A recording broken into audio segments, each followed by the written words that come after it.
set. You're all good We're to go. already recording on this, just to Okay. give us some lead time. Okay, and are you live on the other? Yeah, once you turn the broadcast on, make sure it's okay. Why is it not letting me broadcast? I'm looking for it.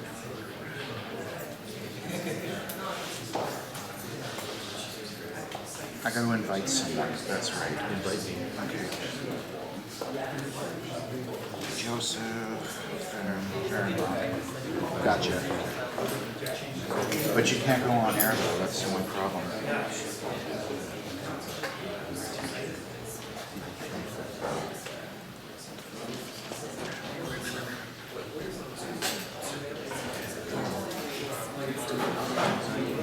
No, not you, not you, not you. I'm whispering to myself, I just hope it works.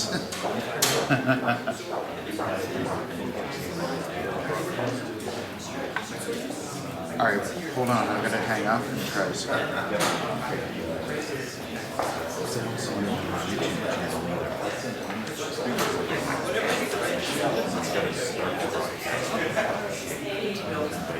I know. On air. Just a second. Just give us 2 minutes, okay? Okay, 2 minutes. It does. Could you? Yeah. It just look around and get different angles. Okay. Right. Okay. You can also go to the kitchen here. So you can use it that way. Okay. See, it's incoming video. I don't understand what the issue is. That's weird.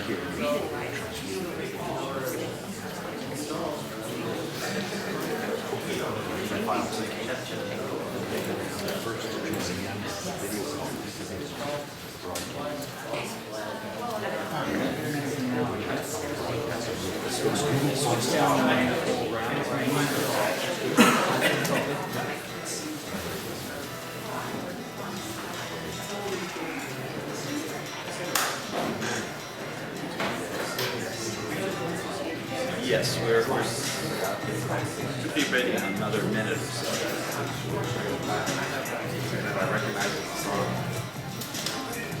Anybody recognize the band?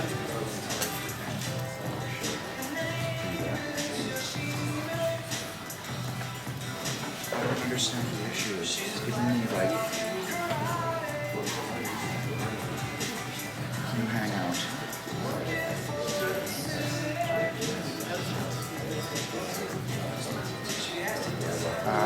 Okay. I'm working on it.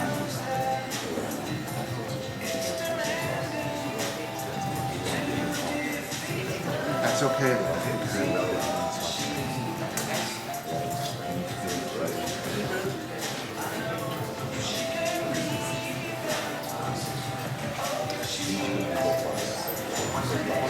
Okay, I'm on Google Plus.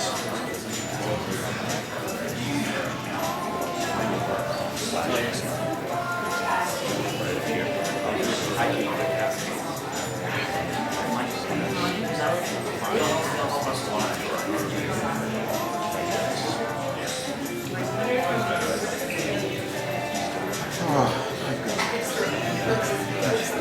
Whew. Tom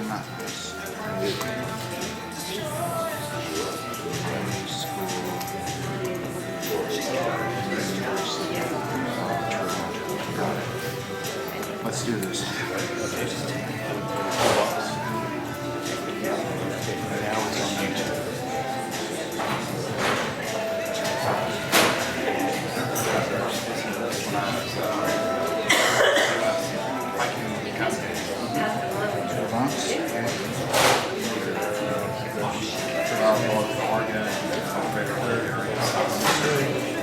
Almost.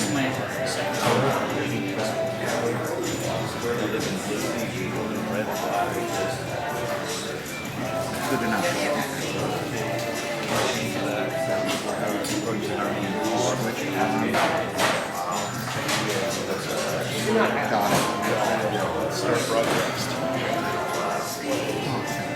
I should be able to see it all that last one. I know what you see. Andrew, we're live. Okay, good. Good afternoon. Welcome to the Faculty of Information. I'm Andrew Clement, and it's my pleasure and honor to welcome and introduce Tom Drake, NSA whistleblower who's going to talk to us about secret NSA, CSEC surveillance versus democracy. Surveillance is being very much in the news these days. We've been treated to weekly front-page revelations about state surveillance. It's certainly a challenge to our notions of privacy, but it also challenges us in terms of our notions of democracy. We've seen secret agents, secret agencies operate beyond the law, in secret. They intimidate those who question them. They mislead and cow our legislators. They operate behind a veil in which those who expose what they do can have their lives turned upside down. The little we know about these surveillance agencies comes not through our usual institutions of democratic oversight, but because of a few very brave whistleblowers who've worked on the inside and have not been able to tolerate what they see and have, at great personal risk, exposed the information to let us, the public, be much better informed in ways that we have a right to.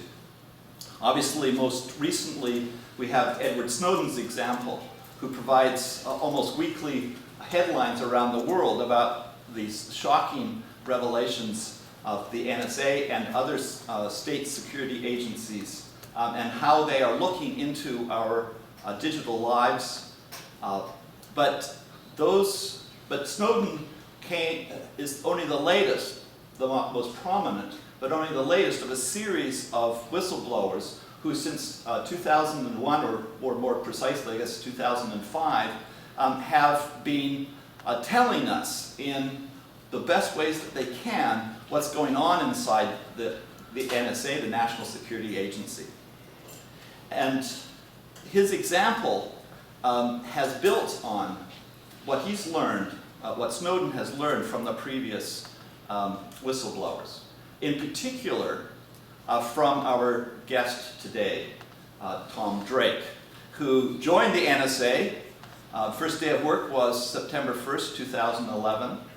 And then very soon after that became disturbed by what he saw in terms of the waste, the fraud, the violations of constitutional and legal norms, and he resigned in 2008.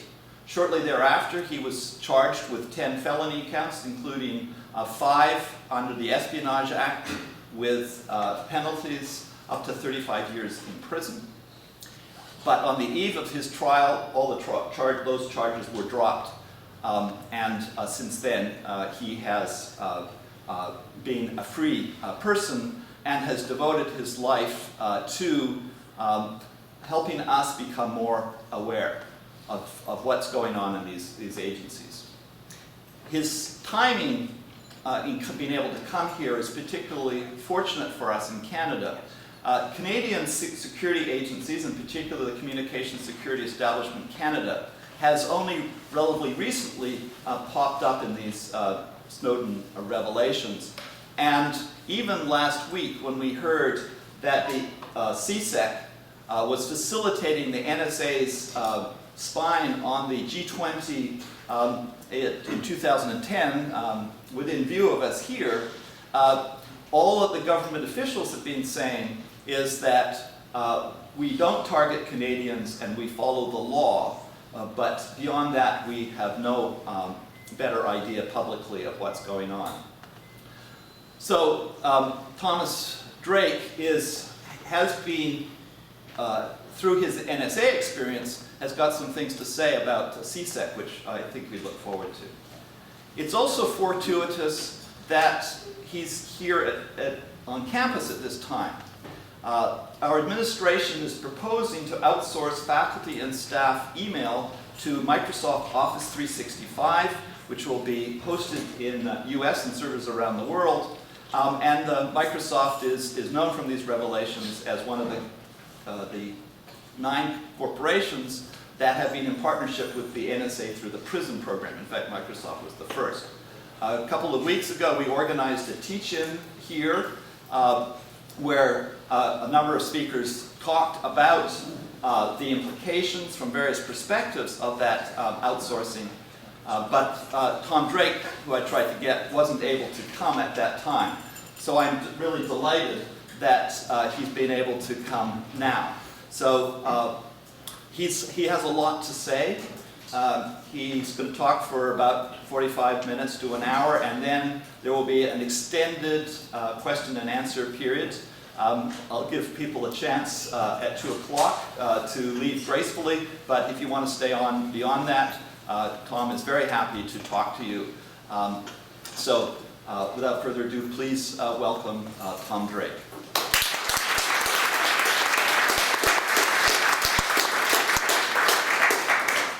Thank you, Andrew. It's a real honor to be here. I didn't know that Toronto was going to be so public of late between your mayor and certain G8 and G20 summits that have occurred in the past. But some of us are following Toronto news with some interest of late. We used to have a mayor in Washington, D.C. that ran into similar difficulties some years ago. So. Getting here was quite interesting for me this morning, coming through customs, and I'm just going to say this here because it's important that any time additional questions are asked of you while you're coming into another country, either coming into the country or returning back into the States, it's important to publicize it. I actually considered that I probably would be questioned in some manner, given my background and where I used to work, and given the charges, the rather egregious charges that were levied against me by the government. So I just want to, up front, just give you a sense of what it means to be questioned by authorities at the border. I was actually asked what the purpose of my trip was, which is a standard question, but then the questions actually went a bit further than that, probing about the specific nature of my trip, where I was speaking, the subject matter that I was speaking about, which is surveillance, and what type of surveillance, which I said government, in reference to where I used to work. But then the last question, I think, was the one that kind of crossed the line as far as I'm concerned. I was actually asked to produce an invitation letter to prove the purpose of my trip. Last time I checked, no visa is required for a U.S. citizen to come into Canada. All I need is my U.S. passport. I have been in other countries where, in fact, the equivalent of an invitation letter is required as part of the visa application process. And so I found it particularly disturbing that I'd be asked for additional papers, I'm using that phrase on purpose, additional papers to prove the purpose of my visit beyond the fact that I had a passport. And I did not have an invitation letter from the University of Toronto per se, a formal one. I did have my itinerary. That itinerary was examined from Professor Clementi, and that itinerary letter was actually examined in quite a bit of detail before I was cleared to go. There are any number of colleagues, including my own lawyer, who have actually been questioned at the border, returning from overseas, where they're actually detained in a separate room for additional, and all that does is send a very chilling message. It's intended to harass, it's intended to intimidate. And we've all agreed in my extended network that any time we are asked questions or we are detained beyond any normal protocol, transiting into or out of country and or returning to the United States, that we make it public as soon as possible, and so I'm doing that now. I do have a lot to say. There's an awful lot in the news. I've been reliving the past 12 years as a result of the explosive and extraordinary disclosures of Edward Snowden, who I consider a fellow NSA whistleblower. My intent is to use this as an opportunity to share with you what's at stake in terms of democracy and liberty, but also the backdrop, the context for it is my own personal ordeal. I think when you begin to see what I went through over a 5-year plus period, at the other end, the receiving end of the surveillance state in the United States, you gain a better appreciation for what truly is at stake. Because I've already lived the surveillance state, and I don't want anybody else to live it with me, and I don't want the future to be owned by a surveillance state. We are individuals, we're human beings, we have inalienable rights, that makes us sovereign. But the first phrase I'm going to say is that apparently in the post 9/11 era, far beyond the purpose of going after legitimate threats to international stability, is that apparently national security, an extraordinarily overloaded phrase, is now the state religion in many democracies, including the United States and increasingly in Canada. That somehow, when you invoke the mantle, when you invoke the label of national security, you are exempt from all inquiries, you're exempt from all queries, you're exempt from oversight, and you do not question the high priest's secrecy. And we're in a very challenging space, a very difficult space, in terms of history, because history is not kind. We have many dark chapters in the 20th century alone, highlighting what happened in the Soviet Union, highlighting what happened in East Germany, highlighting what happened during the Nazi era, as well as any number of other dictatorships and tyrannical governments across this globe. We've had, democracy has progressed in terms of human history. I certainly don't want to see it regress. And that's why I continue to speak out and speak up and continue to speak truth to and of power. But I paid an extraordinarily high price for having done so. But I stand here as a free human being before you.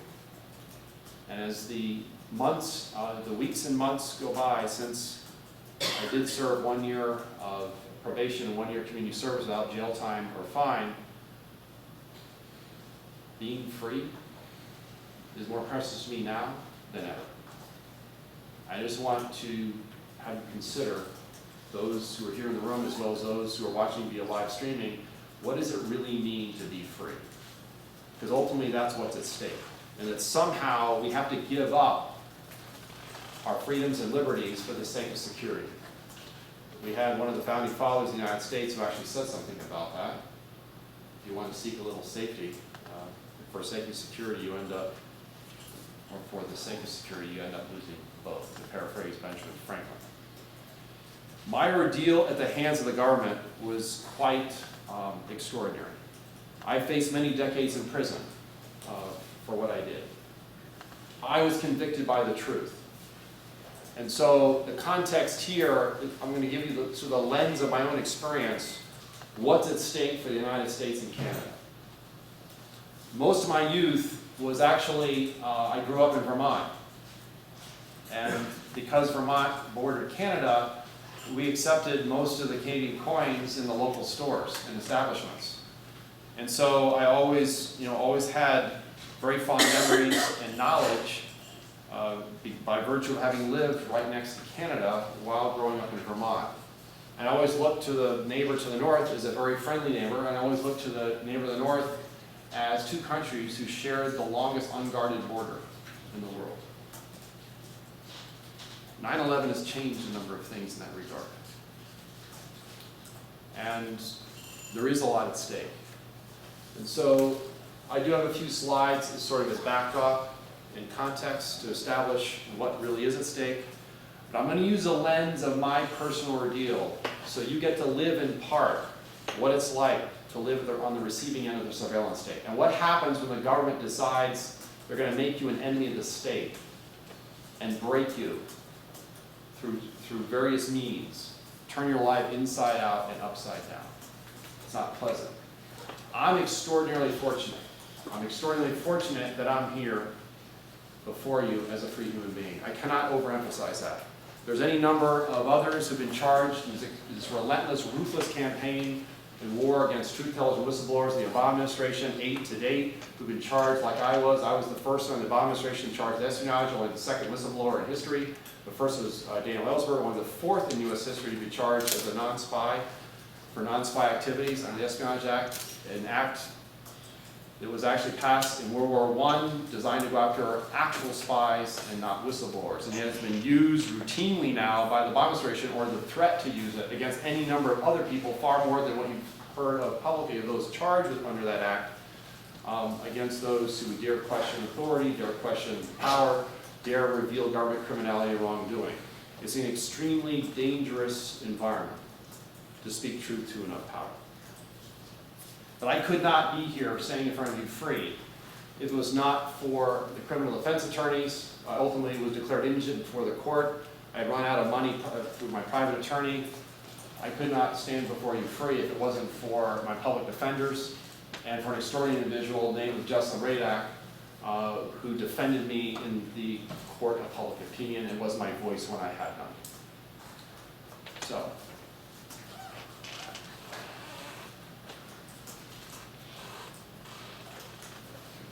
this is how I got started in the cyberspace, the digital era. My first home computer was an Atari 800. Anybody ever own an Atari 800? One hand is raised. I look back on the golden era of computing, what I call the 8-bit era of computing, the late 70s and 80s, as sort of the halcyon days, the innocent days. The days in which I remember when I first met up with the Chaos Computer Club in Germany during the 1980s, with acoustic modems, 300 baud modems, that you put down and you hear that modem sound, knowing when it made that connection, 300 baud, mind you. Who knew about wireless until much, much later? So those were the early days, but this was the time in which I was introduced to the digital world. This is where I learned how to program. I was in the military. I was flying in RC-135s. As a cryptolinguist, the target country in which I became an expert was East Germany. I never imagined that the template of the Stasi, their motto to know everything, would be the playbook for state-sponsored surveillance on an extraordinary scale by the United States government and in partnership with other countries like the United Kingdom, like Canada's security services, as well as Australia, New Zealand, and well as a number of other countries. Never imagined. Just never imagined. And here's why. I grew up as a very young teenager in the 1970s. And in US history, it was a very tumultuous time. It was the era, it was Watergate. It was Daniel Ellsberg and the Pentagon Papers. We had a president of the United States who actually resigned his office because of Watergate. But what people don't often remember is that there were articles of impeachment actually drawn up. And one of the articles of impeachment was drawn up, amongst several, was the abuse of power, using national instruments, national agencies, to abuse the rights of Americans, the rights of individuals. And in particular, what came out during the Church Pike Committee hearings, extraordinary set of hearings, particularly the Church Committee in 1975, Frank Church actually warned the nation, after all these revelations about secret spy operations against Americans, dissidents, war protesters, journalists, and reporters, on a pretty significant scale.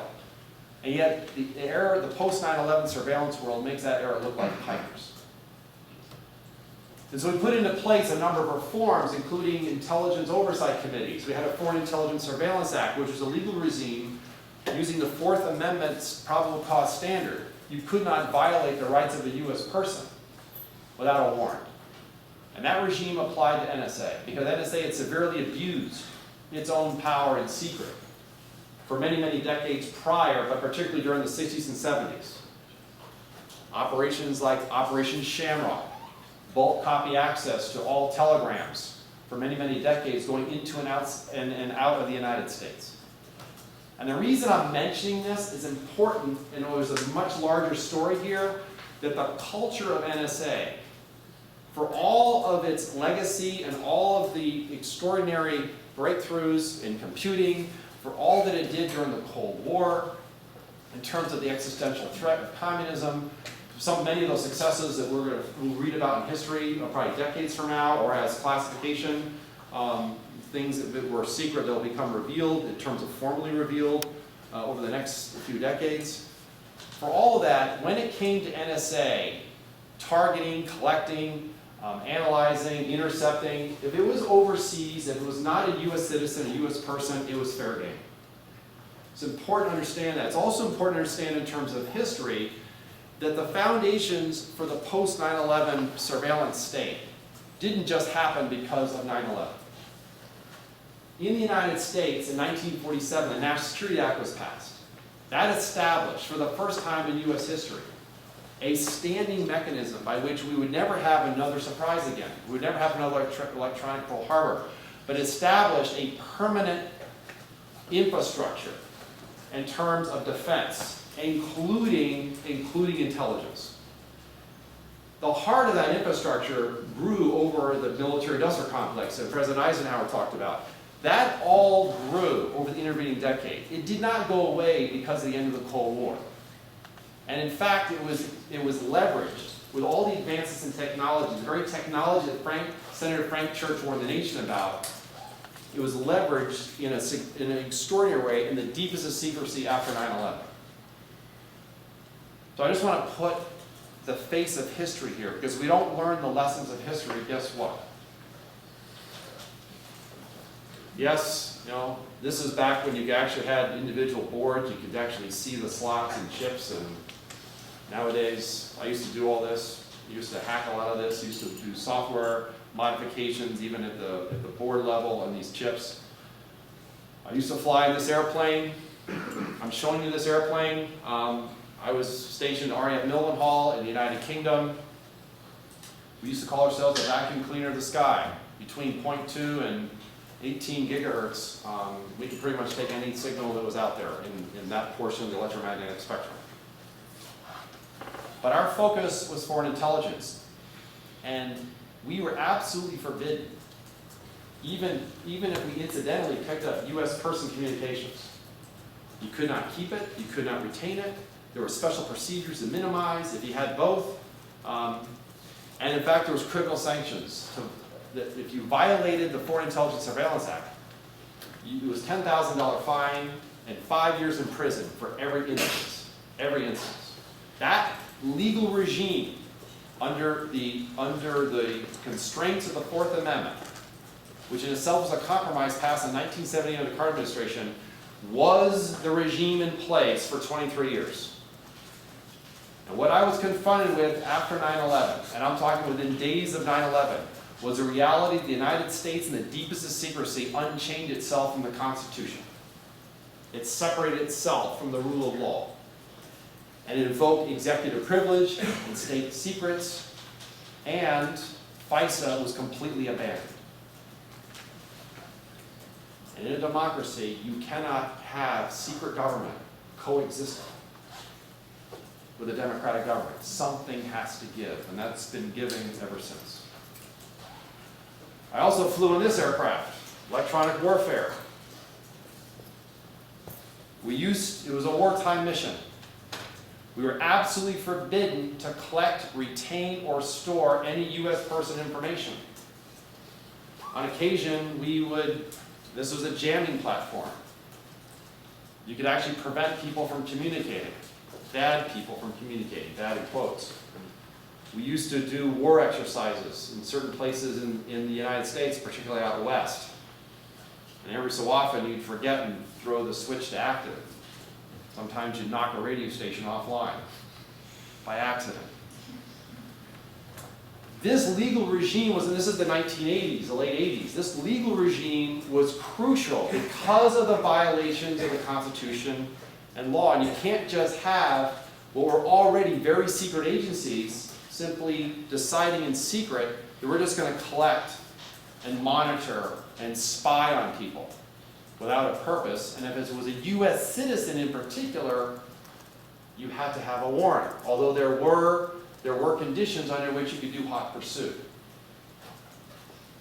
But here's where the transition occurs, and I was right at that transition. That's why I decided when I grew up in the golden age of computing, we were moving from an analog world, circuit-based technology, to packet-based, digital, internet.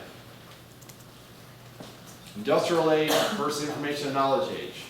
I make reference to this because the structures that were in place, the formal structures put into place right after World War II, were all based on industrial age mindsets, industrial age thinking. And so to understand how we got here, we have to couch this in terms of the industrial age. This is machines, and people were objects, cogs in the machine, industrial age, right? So if you're using industrial age mentality to solve information age challenges, you might come up short. Einstein had something to say about that. Doing the same thing over and over again, expecting a different result. I mention this because after 9/11, NSA answered the challenge posed by 9/11 in the deepest of secrets by saying, we're just going to own the net. We're going to own the net. A couple other things to keep in mind. What we're seeing created since 9/11, the extraordinary disclosures, the continuing disclosures that are coming out from Edward Snowden through journalists and reporters, is really the creation of a digital panopticon. Panopticon was actually a concept in terms of a prison in which the guard, overseer, could see everybody at once. You'd always, a constant gaze. You'd always know what the prisoners were doing. We actually have this now in terms of how far the surveillance state has penetrated the very fabric of our society. But it's done silently. It's virtually. You can't always see it. It's always behind the scenes. It's not one of those things you can just touch. We used to joke about software being the lifeblood of information technology when I was in that business for a number of years, and as a principal of a couple of boutique.coms and doing a lot of consulting out in Silicon Valley and elsewhere. That you just don't go outside and start digging and all of a sudden software just spills out of the ground. And yet, so much of our lives, just think about your own lives and how much of it has become digitized. And all the records that are available of who you are, at least transactionally. But this constant gaze of surveillance, what's it doing to us as a society? This is a quote attributed to Daniel Moynihan. Secrecy is for losers. And this is a quote from a book he wrote some years ago about what does secrecy really entail.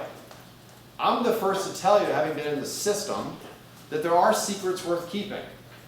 But if everything becomes a secret, because in the digital age, information is the currency of power. The currency of power.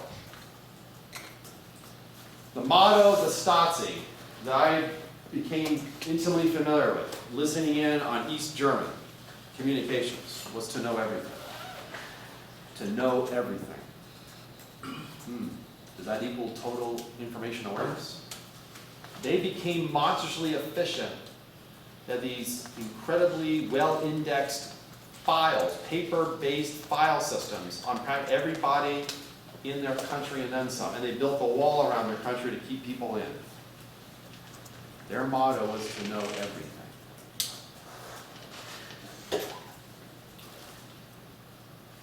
you haven't read the latest issue of Rolling Stone, there's a very long-form article by investigative journalist Janet Reitman. I'm extensively quoted in there.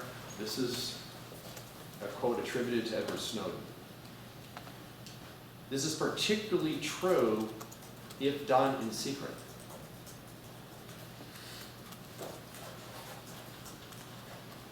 Another quote in this article. I'm showing you this one in particular because what was I confronted with shortly after 9/11 to my horror? That under the excuse of 9/11, 9/11 having been a systemic failure of the United States government under the preamble of the Constitution, a failure to provide for the common defense, a failure to keep Americans and foreign nationals out of harm's way, and 3,000 people were murdered on 9/11, my first actual day on the job at NSA.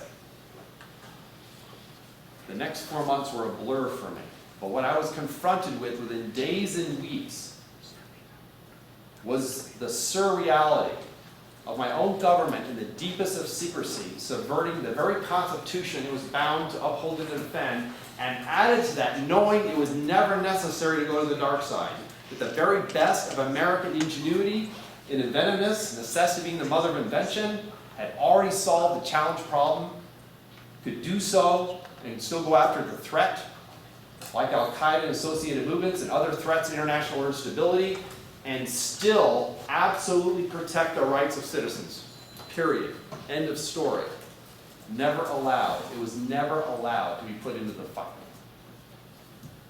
This is an extraordinarily powerful statement because I was eyewitness myself to the foundational programs of which you're now hearing about through the Edward Snowden disclosures. The very foundational surveillance programs. Surveillance programs like Stellar Wind, which were for domestic collection on an extraordinarily vast scale, turning the United States of America into the equivalent of a foreign nation for the purpose of dragnet electronic surveillance. Total violation of not just the Fourth Amendment, but the Constitution. No warrant whatsoever. Just picking up millions and millions of phone records, including location information in the fall of 2001. So I've been reliving the past 12 years. And just like Edward Snowden did, it was my duty to act. Because if I had remained silent, I would be complicit in a crime. I was eyewitness to the subversion of the United States Constitution, which, by the way, was the only thing that, quote unquote, makes the United States different in terms of governance. It was a grand experiment, no guarantee that it would last or persist. Empires have come and gone in human history. It was a grand experiment, the idea of how to best govern ourselves with all of its faults and contradictions. I had taken an oath 4 times to support and defend that Constitution, the idea and how to govern ourselves. And yet, I'm faced right after 9/11 with the reality that this incredibly secret agency is absolutely subverting the Constitution. It's completely abandoning the Foreign Intelligence Surveillance Act, which was the prime directive of NSA. You did not spy on Americans without a warrant. And although there was conditions for hot pursuit where you'd actually go after a real target, a real threat, you still have to go back for a warrant. An existential threat to democracy. I've heard this. And I'm going to run an exercise with you here in a few minutes to really bring this home on a very deeply personal level. Remember, I said I've already lived the surveillance state. I don't want anybody else to live it in the future, let alone now. I have done nothing wrong. I have nothing to hide. Anybody know where this quote actually came from? Who, in terms of history? This quote is attributed to a particular person during the Nazi era, Goebbels. You have nothing to worry about if you have nothing to hide. As if that's the reason why the government needs to know everything there is to know about you. So you don't get to define that in this space. The government does. And so that's classic Orwellian doublespeak, because how do you know in the land of the shadows what's being done with the data? It's one thing to collect it. It's another thing to store it. It's yet another thing to retain it. But what is it being used for and for what purpose?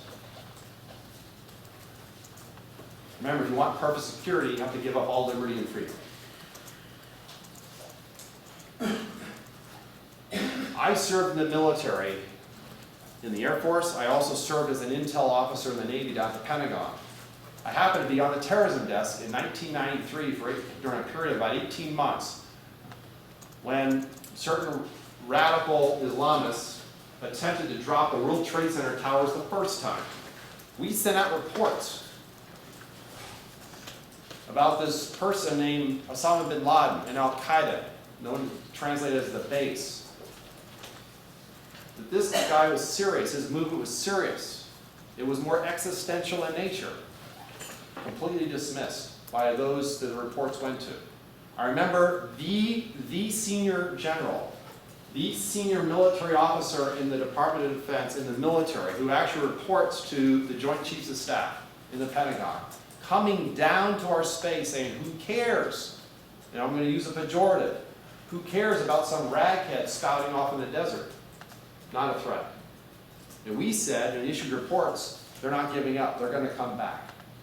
They're going to come back. No one would listen. So what happens when you trade liberty for security? Is if there's actually a choice, which I'd argue is a false dichotomy. It's an interesting straw man that is posited by those who have reasons to keep the surveillance state in place and secrecy in place. Well, here's a quote from Benjamin Franklin. Two wolves in a lamb, democracy, voting on what to have for lunch. Liberty is a well-armed lamb contesting the vote. Who do you think is going to win? There's versions of that involving fox guarding hen house. Okay? Now, the top quote is interesting because history has said, purportedly, that a woman reporter actually came up to Benjamin Franklin at the end of that very hot summer in Philadelphia in 1787, where they had met in secret for many, many weeks to hammer out a new constitution, because ours and the Confederation were a dismal failure. And then we just had, a few years earlier before that, you had the American Revolution. Things weren't looking too good for the new nation. And asked, hey, what did you guys do in there? And he purportedly said, what did you guys do? What did you create? A republic if you can keep it. A republic if you can keep it. So what expired on 9/11? I would say the Constitution expired. I would say that we actually had the equivalent of a coup d'etat after 9/11 in the deepest of secrecy, government unchaining itself from the very foundation of the country. And then billions and billions and billions of dollars being pumped in to make us feel safe again. And in fact, that was the mantra of NSA. We need to make Americans feel safe again. Fear is an extraordinarily powerful motivator. Now, here's another reality. Completely turns Western system of justice. I'll speak to the West. There are other systems of justice. I'll speak to the Western system of justice, under which both our nations have as heritage. In a surveillance state, everybody's suspicious. Everybody.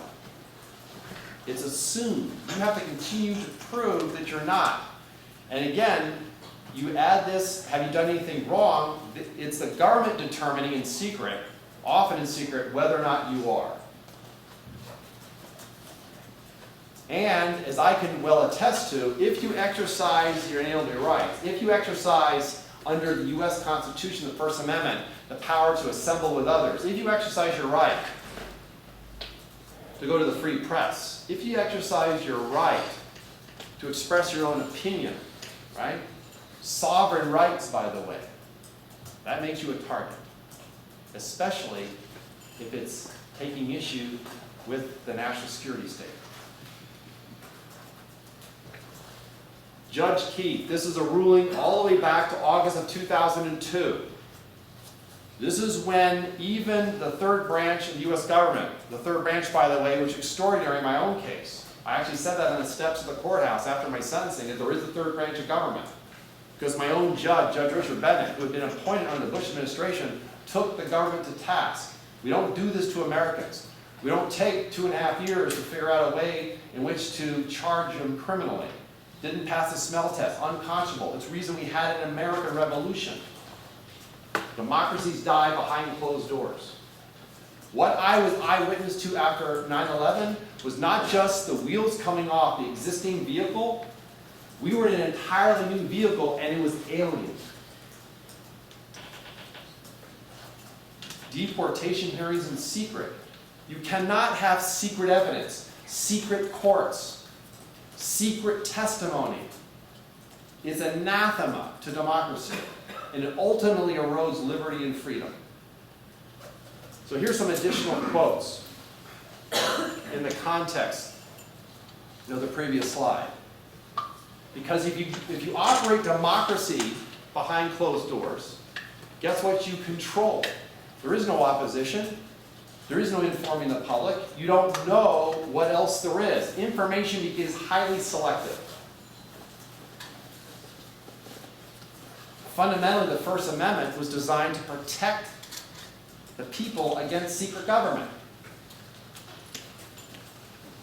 And so I became a traitor in the eyes of our government. And in fact, even early on, I'll just give you one taste of this. as I began to blow the whistle within the system, through all proper channels over a number of years, in early 2002, when I was a material witness for the first 9/11 congressional investigation with then Representative Saxby Chambliss, who headed up a subcommittee on the House Intel Committee in the US Congress, I was pulled aside by my reporting official, the number 3 individual NSA, and was told, watch out, they're looking for leakers.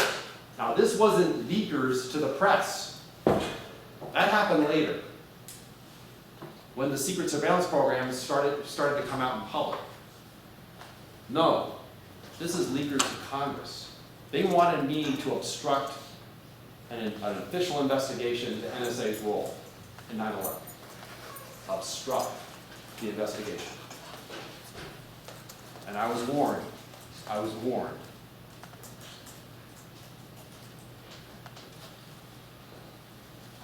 I don't want us to live this future. I don't want us, either as individual nations, partner nations, and neighbors, to live a dystopian future. 1984, to me, is much too real. And that was supposedly a novel. The government found out everything they could about me. They took the most powerful electron microscope you can think of and just have the government spend year after year just drilling down everything there is to know about you. Everything. To the point where there's literally no privacy left at all. And this is precisely what has happened in the United States. And unfortunately, it's happening in other democracies, including Canada, and including some really pernicious conduct on the part of the United Kingdom. You expose high crimes and misdemeanors as defined under the Constitution, it becomes a criminal act. You dare not blow the whistle on secret power, because they have power over you, and they will be sure to use it against you. I'm a canary in the coal mine of what happens. And there are those who will say, yes, I get the message, Tom. The last thing I want to do is speak up about any wrongdoing. The last thing I want to do is speak up about any threats to public safety or health. The last thing I want to do is speak up about any government illegality, because if I do, I will be exposed. I end up losing my job within NSA by virtue of having cooperated with multiple investigations. This is before anything else happened in terms of any public knowledge about these secret programs, or the multi-billion-dollar fraud, waste, and abuse NSA, or the incalculable loss of intelligence because NSA did not share critical information that could have stopped 9/11 all by itself, or information they had in their database and they didn't even know was there. That was discovered later by a program in which I was ahead of in early 2002, and it was so embarrassing to NSA they shut it down. Now you tell me who's committing the wrongdoing. You tell me. Don't you want to know what the real threats are to the country, legitimate threats? And yet, when you actually find and discover information that can help roll up those threats, even after 9/11, you shut it down? So 9/11 opened up a Pandora's box, and this is like the dark side history. Remember, 5 days after 9/11, on the 16th of September 2001, then Vice President Cheney actually went on national television and said, we're going to have to go to the dark side. I don't think people fully appreciated what that meant. What did that mean? I confronted the lead attorney at NSA the first week in October because it was my moment of truth. In that conversation, he said, you don't understand, Mr. Drake. It's all legal. The White House has approved it. As soon as he said that, the hair is going up on the back of my neck because I'm recalling what Nixon claimed in the David Frost interviews. That if the president says it's legal, it is. The president says it is, it must be because the president says so. And I thought in the 70s, because he resigned from office, although he was pardoned by Ford, and some people take issue with that, okay? He was pardoned by Ford, that no one was above the law, no one was above the Constitution, not even the president. And then I was warned, don't ask any more questions. What I didn't know, by the way, is that President Bush in that same week had signed a secret presidential directive authorizing NSA to turn the United States into the equivalent of a foreign nation for dragnet electronic surveillance on a vast scale. First, starting with all phone records, sound familiar? Including location information, all emails, all financial transactions, including credit card information, on a vast scale, and internet usage. Sound familiar? I gave everything I knew to 9/11 congressional investigations and others within the system. But as I found out later to my horror, none of the material evidence I gave about those foundational programs and all the fraud, waste, and abuse, and the incalculable loss of intelligence and the violation of the Constitution and all the other laws in place at the time, government completely bypassing it, it was all suppressed and censored. And why? As I found out, NSA said that's a state secret, it cannot be in the secret report.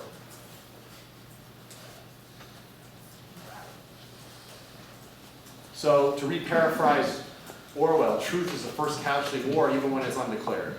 And propaganda is a pretense of the powerful. And so as George Orwell actually says, truth is treason, the empire lies. I've lived precisely that, because I had no assurance when I was actually charged with a 10 felony count indictment facing 35 years in prison, April of 2010. I was not certain that truth could prevail in the court of law. Even though I had rights as an American, the government had many, many arrows in its quiver.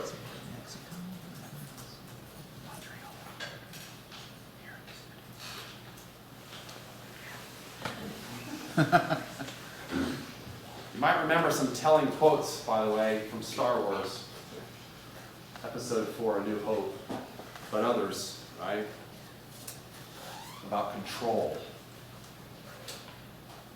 Yeah, I used to work here, 6th floor of that building in front, other places as well, Sigurd Central.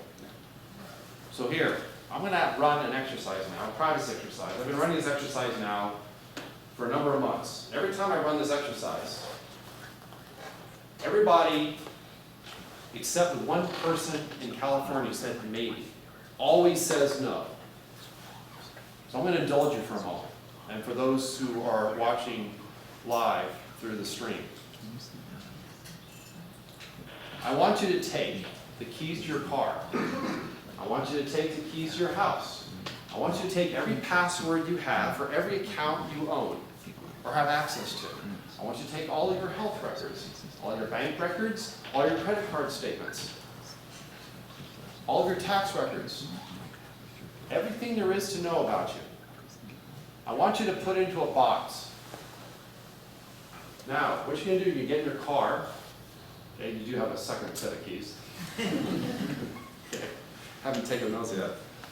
You drive across town, you knock on the door of a perfect stranger, but they're a fellow Canadian citizen.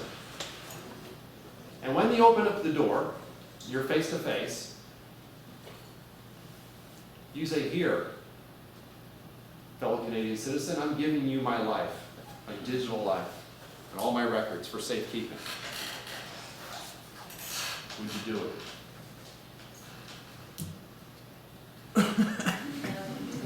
No, no, no. Various forms of no. Why not? You don't trust them. Interesting, trust. That intangible thing we call trust. Trust is so fundamental to human relationships and community and who we are, one individual to another. You don't trust. That's usually the response or a version of that. I don't trust them. But wait a minute. I'm actually going to come back here at you a bit. This is a fellow Canadian citizen. This is not a foreign national.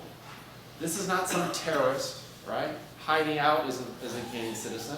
They're upright. They have nothing to hide.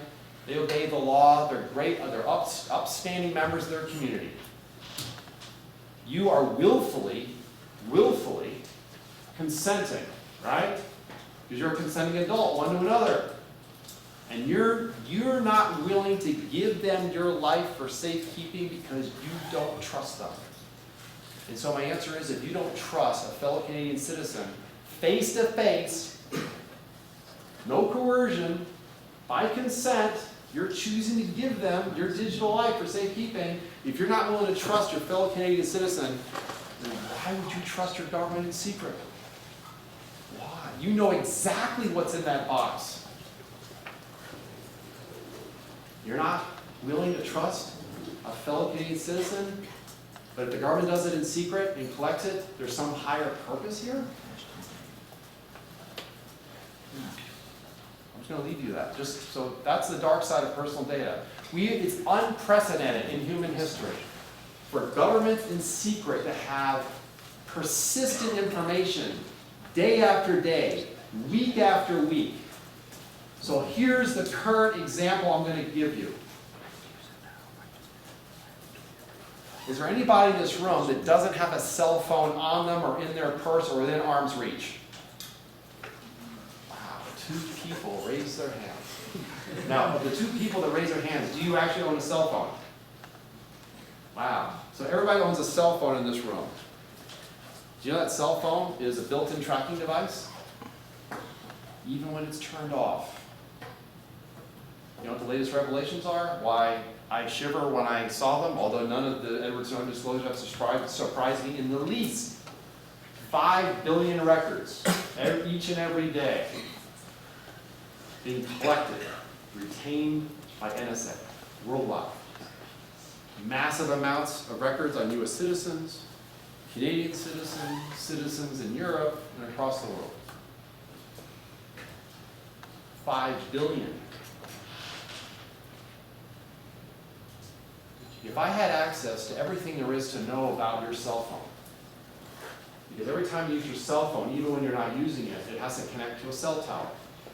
And just like I was confronted with in the fall of 2001, realizing what NSA was collecting from the Verizons, the Sprints, and AT&Ts of the world, that vast, rich repository of metadata information, including location information, what would I end up knowing about you just from the tracking information alone? Do you think there might be a reasonable expectation of privacy unless the government thinks there's probable cause? But hey, you've done nothing wrong, right? You think? We're not even talking about the content of your phone calls. By the way, that's another one of those interesting revelations I think will be coming out.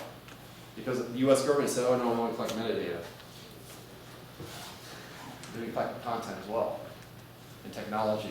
So you have this weird paradox. The cost of technology for a government surveillance state is increasingly approaching 0.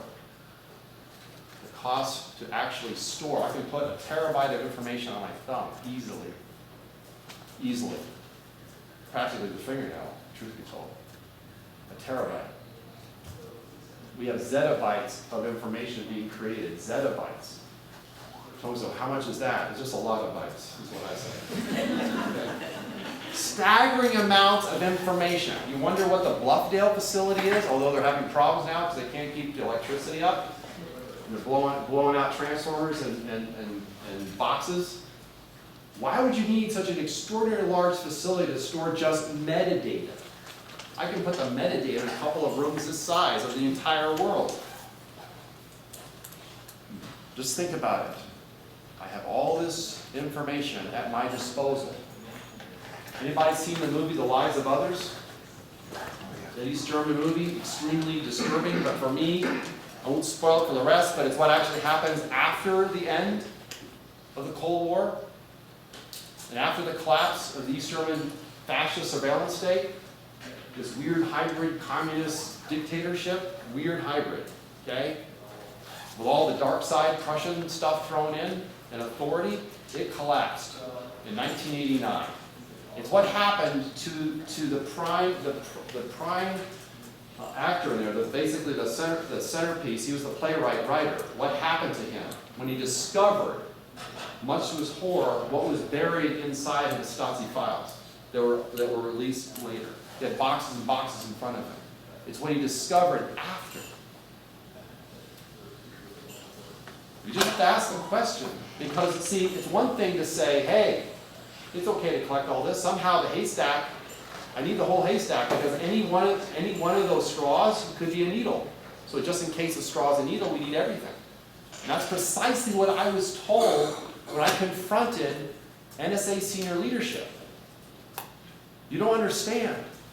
We live in a different time now, Tom. Like somehow 9/10 dramatically different, 9/11. I get 9/11 was, but it was also a fundamental failure, a systemic failure. You don't understand. Extraordinary times require extraordinary means.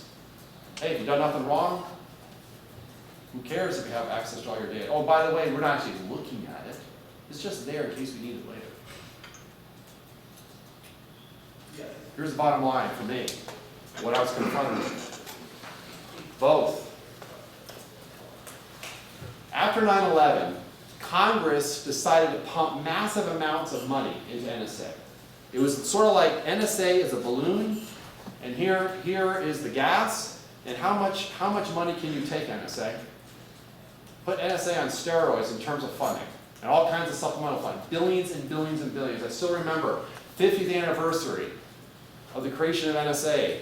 In 2002, it was a gala fair. We were all dressed up, fancy flowers and bands and everything else. And they had the head table with the Haydens and George Tenets of the world. Try not to be too cynical here. And yet on stage, remember, I don't know what you have in Canada. I don't know, you used to do the Publishers Clearinghouse with these huge checks, and you'd show up and, you know, the big fake check, you know, several million. Well, there was a check that had billions written on it. Okay, I won't say precisely how many. Okay, but it was more than 9 figures.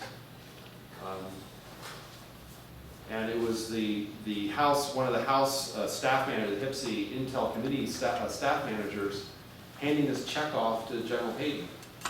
And all I could see Hayden looking down at George Tenet and then back to the check saying, George, I got my money. I got my money. My immediate supervisor, attempting to console the workforce, because the workforce realized that we had failed the nation, fundamentally had failed the nation. We had not prevented the next digital Pearl Harbor. Failed. Said that 9/11 was a gift to NSA. A gift to NSA. And that's why I said we sold out national security. And billions of dollars were pumped in. Massive amounts of contracts were created. All kinds of people I used to work with were made into millionaires almost overnight. I give people their fair due.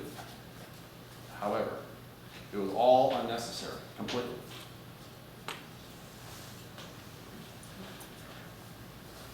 So, internet is now a state-sponsored surveillance platform.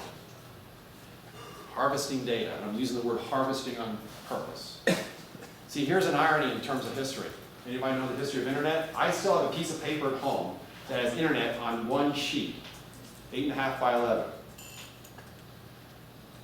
A couple of few universities and a couple of government institutions. One sheet. The government invented the internet, ARPA, to deal with the nuclear winter. What happens? You blew out all your communication nodes, you still need to get the message out.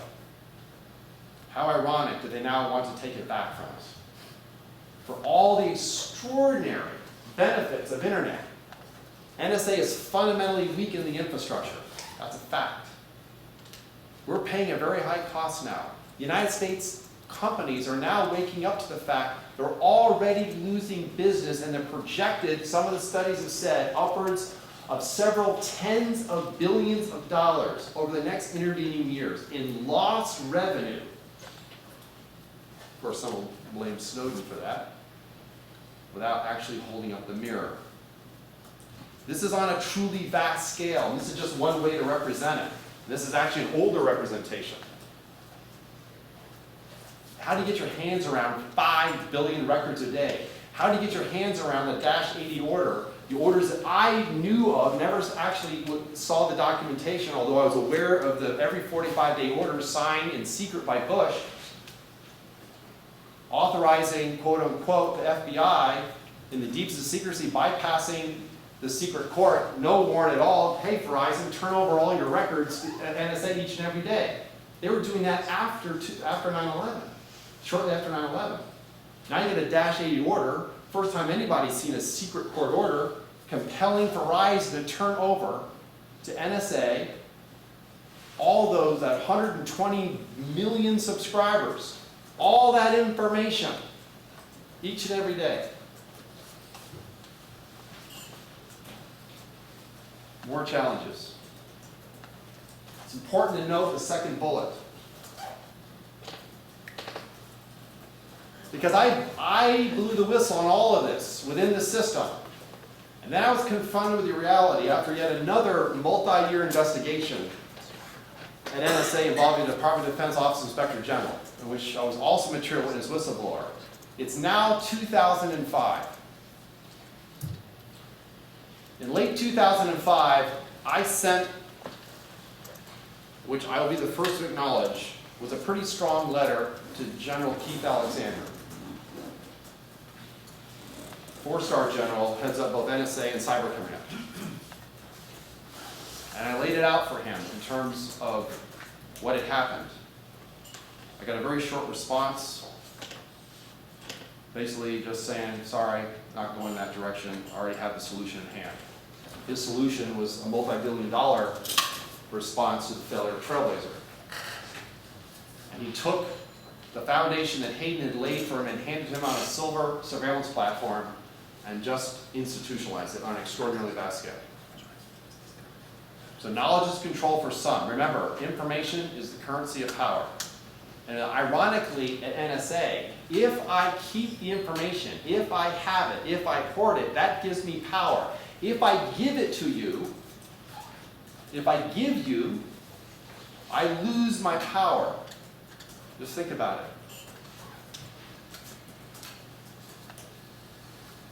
And so James Risen and Eric Lichtblau, the New York Times, wrote this blockbuster article in December 2005, revealing for the first time the existence of the so-called warrantless wiretapping program, which the government conveniently and quickly labeled the terrorist surveillance program. They were desperate to protect the domestic surveillance program, which is really what became known as the president's surveillance program. Here's at best. There's at worst. What's the result? And I live right now with the distinct reality, the distinct burden of what could have been. I can't relive history that didn't happen. All I can do is I end up dealing with the history that did happen. But I was confronted with it directly. And so I made a fateful decision. Although I had nothing to do with the New York Times article, the government actually made me much more than I was, as it turns out. They actually thought I was the ringleader for that New York Times article. Because there was no evidence, I must have been a really good spy and hit all my trails. I must have been as good as Edward Snowden in not getting detected. The reality is that my life was turned upside down. Okay? So imagine for the moment, you're getting ready for work. At the time, I had lost my job at NSA. I ended up applying for another one because they basically after the letter to Alexander, they reorganized the Directorate of Engineering, in which I was a senior executive. I had no job after that reorganization. And so I realized the handwriting was on the wall. That I finally now had no job. All I had was an office, had no money, had no contracts, no administrative assistants, no team. It was just me. And so I ended up going down to the National Defense University to teach as a visiting professor of behavioral science. And November 28, 2007, I'm looking out my bedroom window and I see a dozen FBI agents streaming across the front yard. Now, 4 months earlier, my colleagues that I worked with and who I had blown the whistle with, Diane Wark, who had an NSA account at the House Intel Committee, Ed Loomis, Kirk Wiebe, and Bill Binney were unceremoniously raided, essentially simultaneously, East and West Coast, 4 months earlier. And I knew when that happened that I was now in the bullseye. And the nightmare had begun. It was the top of news that night, top of news that evening, night, and in the morning. All kinds of rumors. I ended up cooperating with the FBI for 5 months to report high crimes and misdemeanors. They didn't want to hear about that. They wanted to hear about how I had, quote unquote, caused exceptionally grave damage to the national security of the United States. And in April of 2008, while I was trying to clear my head in New York City, I got a phone call from one of the FBI agents who basically had been borrowed from their mole hunter unit. This is the elite unit of the Federal Bureau of Investigation to go after real spies. That's how serious they were about this.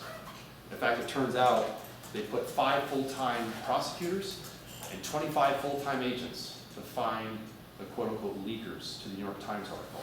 And because the set of people who knew about the stellar wind and the secret surveillance was extremely small, as well as the multi-billion-dollar fraud called Trailblazer and all the related programs, and Thin Thread, which they had defied congressional legislation and its signature into law by the president to deploy Thin Thread to the 18 most critical counterterrorism sites in the world. Never did get deployed, interesting enough. There I was, and I was asked by the FBI agent to come to a secret FBI facility, no windows, classified facility in the greater DC area. When I got there, this is now my third meeting with FBI. I'd already had about 12 plus hours of interviews with them, interrogations. I was met for the first time by the chief prosecutor. Now this is in secret, secret evidence, secret law, secret prosecution at this point. And I pause, because I just want you to get a sense of my space. This is April of 2008. My life was already upside down. This is 2 full years before I was indicted, so publicly. He said, how would you like to spend the rest of your life in prison, Mr. Kirk? Unless you cooperate with our investigation. Have you ever imagined what it'd be like to spend the rest of your life in prison? I'm a relatively young man. I still had half my life in front of me.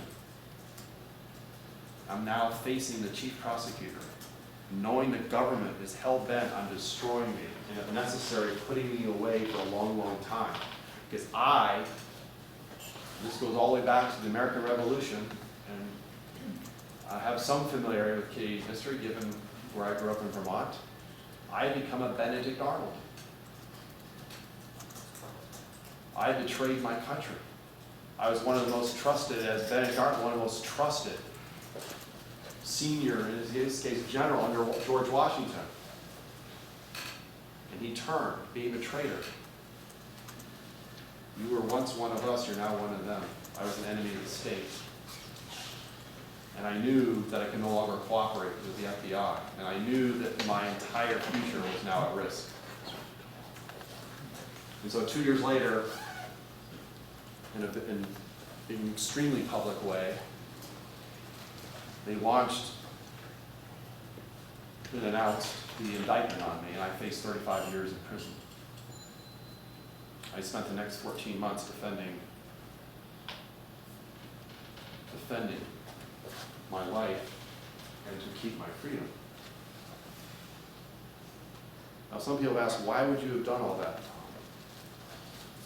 Anybody follow Star Trek? Well, I'm not quite a Trekkie. I've never been to any of the Star Trek or Trekkie conventions. The second movie with the original cast after the series ended, this is the Wrath of Khan, Ricardo Montalban, who had become obsessed with doing in James Tiberius Kirk, captain of the USS Enterprise. There's a scene in that movie, a famous Star Trek scene, in which Spock, Kirk's best friend, sacrifices his life to save the crew. And Scotty, the chief engineer, calls up to the bridge and says, you got to get down here, Jim.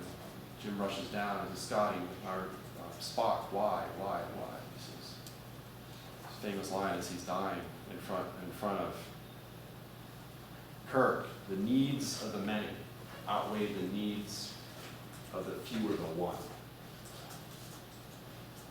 See, if the sovereignty of who we are as human beings matters, if we are in fact blessed with certain inalienable rights, amongst those are life, liberty, and the pursuit of happiness, as so eloquently declared in the Declaration of Independence, then it does matter.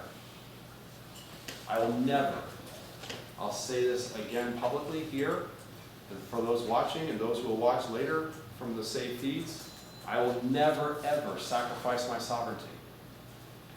I will never forsake who I am for the sake of the state. History is not kind. Not kind at all.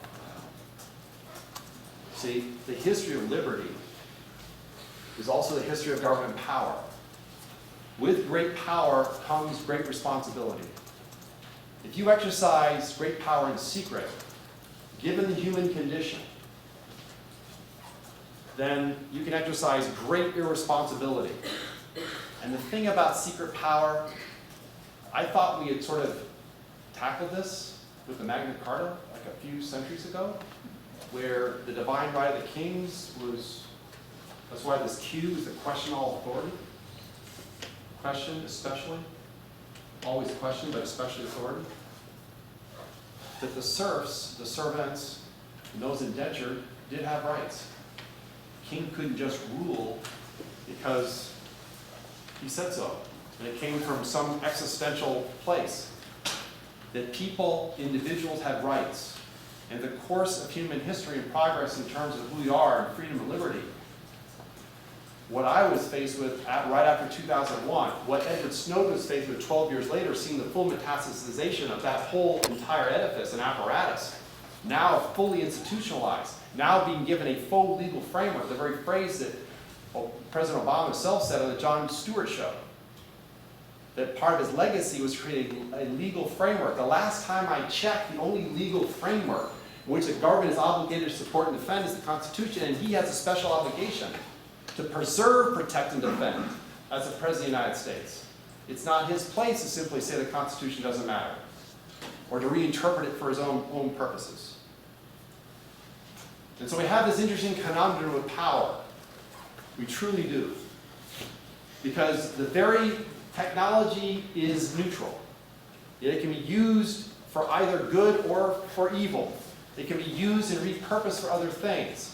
Do we really want this much power being given to our own governments in secret? As I've said, it's eating out the heart of democracy. It's a cancer on liberty.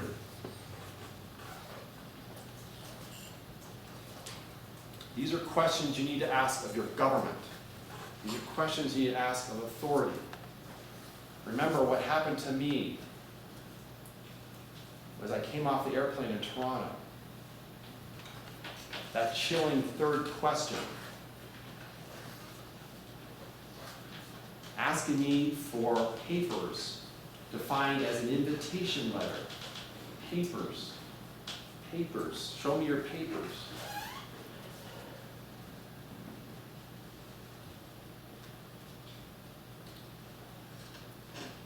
So these are fundamental questions because I want to get to the Q&A. I know I'll have a small break, and I want to have an extended Q&A with you because I know I'm just touching on any number of things, and even my own history, I'm just giving you a thumbnail perspective. This is serious stuff. If we're talking about the panopticon, do we really want the government having the ability in secret to essentially have unfettered observation of everything we do, or the equivalent of everything we do? It's unequal. The gaze, that constant gaze, is unequal. The paradigm has been flipped, that somehow secrecy, and a government official actually recently said this, that somehow secrecy is actually the privacy of the government and they get to protect it. But your privacy, the privacy of citizens, is fair game. Now you tell me, for example, having some knowledge of interesting arrangements and partnerships between NSA and CSEC and GCHQ, you tell me one example of what value is it, except because you can and because they happen to be a foreign leader, of what value is it to spend 11 years monitoring the personal cell phone of Angela Merkel? Or because it's convenient and you have the technology, I can monitor on an extraordinarily vast scale the comings and goings electronically of all the attendees to the G8 and G20 summit. Far beyond the need to protect those who come together. Because if you remember, information is power. If I'm working out agreements, if I'm angling for resources, economic, industrial, or otherwise, do you think it might be just tempting enough if I have the power and secret to just pick that up and use it for other purposes? Now, I'm the first to tell you, I haven't been in the business. You know, it's kind of the old spy versus spy, right? Comic book. But this is serious business. And what does it do to society? We have to ask that question, because history's not kind.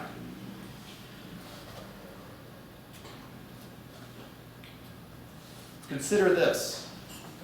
This is the thing that I was confronted with after 9/11. See, I became very aware that those who have this kind of power, without constraints, without chains that bind them down, without oversight, if it's done without your permission, without your consent, the consent of the governed, in a democracy, democracy can only exist for all of its weaknesses. It'll consume itself if it's not with the consent of the governed. But particularly when it's done in secret, that's the ultimate form of control. If you watch the Lives of Others movie, the ability to listen in on someone else's life, you get addicted to it. Addicted to it. And at any time, the click of a button, you can find out, or through files, rifling through files, find out what there is about this person. If they become, and might watch the Person of Interest show. This is where art, by the way, art meets reality, fantasy. There's an episode of Person of Interest that was actually based, several characters, one based on me, one based on my colleague, Bill Binney, and others.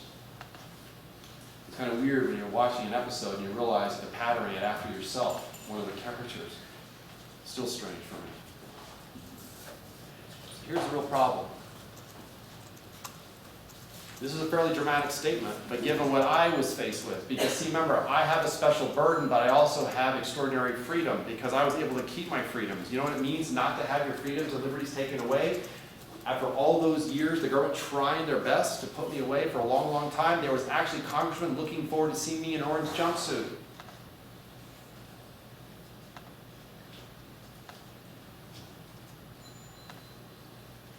So, internet. So much of our lives are on internet.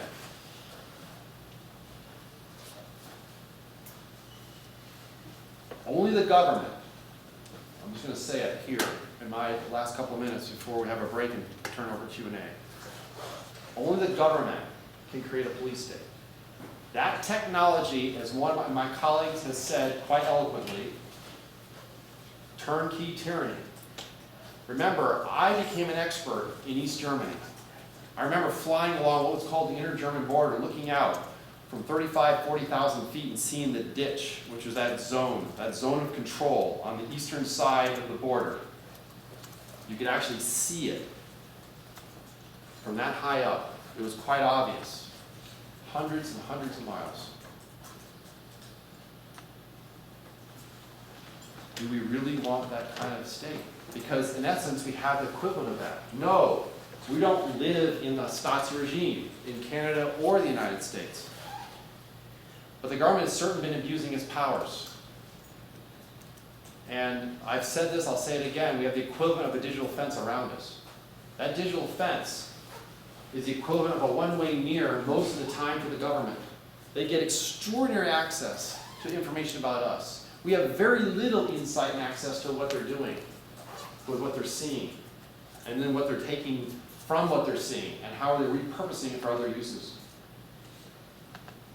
You have a case of a Canadian citizen who was refused entry because apparently there was information about, again, quote me if I'm wrong, I remember you were giving me the example, but a citizen who apparently the government found out they had some kind of health issue. They had had counseling. They were refused entry into the country. Refused entry. Now, how did they get a hold of that? Do you know, I said this to the professor earlier, I had a minor outpatient surgery several years ago, very minor. But I had to sign papers. And one of the paragraphs in which I was signing kind of the terms and conditions as a patient, that these records could be released for national security purposes. National security purposes? Wow. So you have to ask the question. I have people in denial. I have people in my friends and colleagues who just don't want to believe this. They don't want to believe. And so they'll tell me, they'll say, Tom, yeah, I agree with you. Tom, yeah, governments are running amok, or it's too late. But I'm not going to do what you did. And here's why. Because I have a job, I got kids in school. I don't want to jeopardize my retirement, or I got a mortgage to pay. I understand in terms of Abraham Maslow hierarchy of needs that many people live down at that lower level. Is that the society we want to live in? I don't think so. I did not grow up in Texas and Vermont to live in the society that we actually face.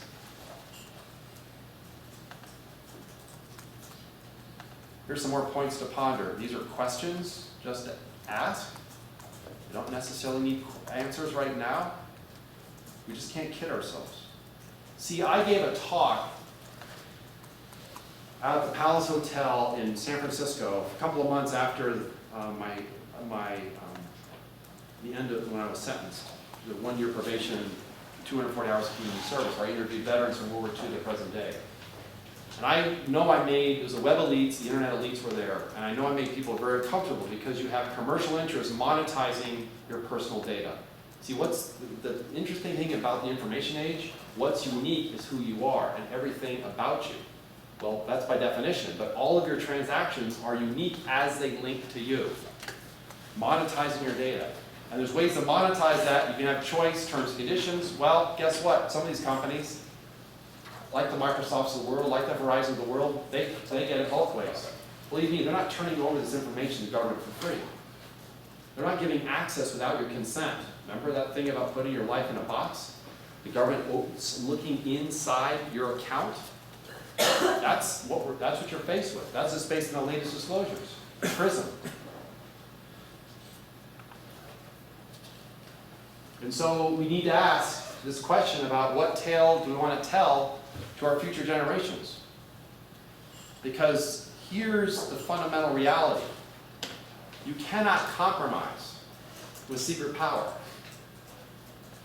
Because what's happening is any attempt to protect who you are, I speak from direct personal experience on the receiving end of the surveillance state, is regarded as you're up to no good. If you use encryption, that's a flag, you're up to no good. You must be hiding something, otherwise you wouldn't use encryption. If that's the case, then that's why I ran the exercise with you.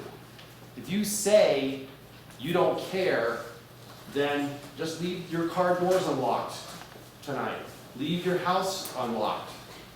Just give up on your passwords. Any wireless network you have, just shut down all the accesses. Just make it wide open. Make it not just free, wide open. Hey, just because you trust the government, right? You trust everybody else. I don't think so. Because if this is a complete reversal,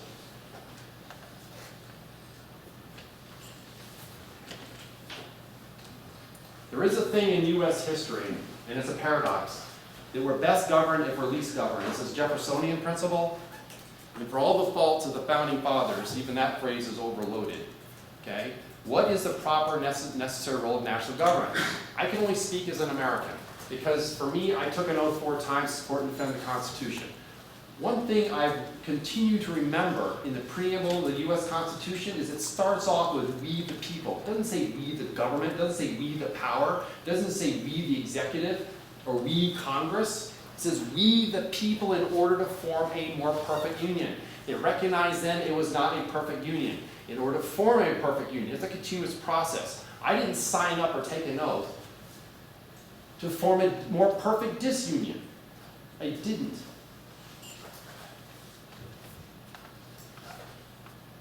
I already mentioned this. Unfortunately, this arrangement, and I'm going to say it here, I'm going to say it publicly, let's say it is against the U.S. law to violate the rights under the 4th Amendment of a U.S. person without a warrant. Okay, that's literally the case in the 4th Amendment. And then you've got what was the Foreign Intelligence Surveillance Act. Now it's the Barn Door Enabling Act. Well, you know, it's kind of convenient when you have this arrangement with the U.S., Canada, and the U.K., because to the other country, so if you're in Canada, the United States is a foreign nation. So if you need access to U.S. citizen data, just make those arrangements to let Canada have access to it. Or the UK, for example. It's one of the deeper secrets. I will tell you that right here. I'm saying it from the podium, that this is one way they've gotten around some of the internal restrictions in terms of the rules that protect citizens in data privacy. So what future do you want to keep? Every time I come before an audience like you and others around the world, I just came back from Denmark, I've been in Germany, many other scheduled panels, speaking opportunities. It's clear that people are troubled and are increasingly concerned. See, for 12 years, there was no conversation, discussion, or debate about this. It was assumed that somehow, because of 9/11, that we just by default, although it was done in secret, we just let the government do their thing, just to keep us safe, make us feel safe again, make sure that 9/11 never happened again. But what have we lost? I think people are now realizing that maybe we are in the process of having responded in the way we did. We're finding out things about our government that are actually very uncomfortable to consider. The question is, what do we do about it? But the bigger question is, what future do we want to keep? Because I keep telling people, they tell me, what do you want to do? I say, you've got to take action. Democracy is not a spectator sport. This is not something where you sit in the stands and you watch stuff happen. Because if you do, that's all you're going to see, is stuff happening. And you get to go home, and so I'm being cynical when I say this, if bread and circuses are sufficient to keep you happy and secure and the illusion of safety, and let everything else go by, history's not kind. See, for me, having lived in Europe, having monitored East Germany for any number of years with headphones, listening in on state level military communications, I'm well aware of the dark side of history. Because I'm reminded of the 1930s. And I've spoken with people that grew up in the 1930s in Germany.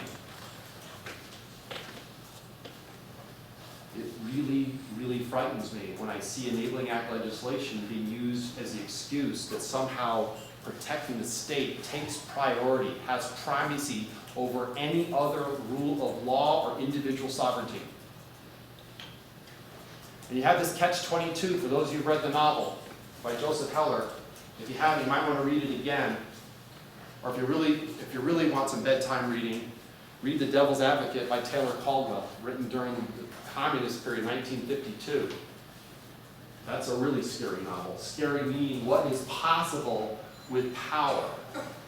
And what do we turn into? Because the last time I checked, we have fought long and hard that citizens would have rights.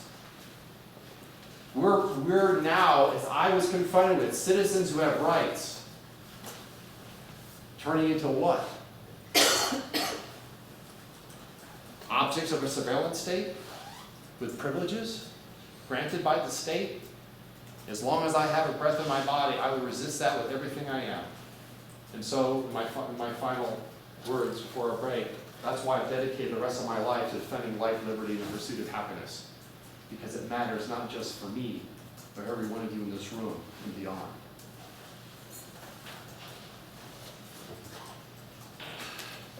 Thank you very much.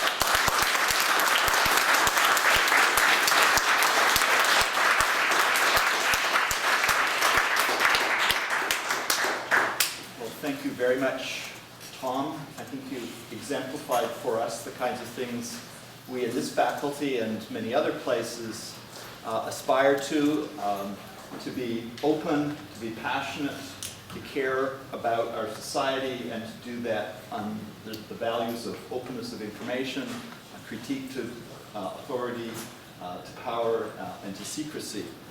Before we take a short break and come back for question and answer, just a couple things I want to mention. I want to thank those who have made this, your visit, possible. First of all, the Faculty of Information and our Dean who put me up to this. The New Transparency Project, Surveillance and Social Sorting, a SHIRT project, a 7-year collaboration. The Identity, Privacy and Security Institute here at the University of Toronto, and the the Cybersecurity Institute, and I forget the name fully of at Ryerson University that Admiral Levin sets up. So apologies for mangling that name.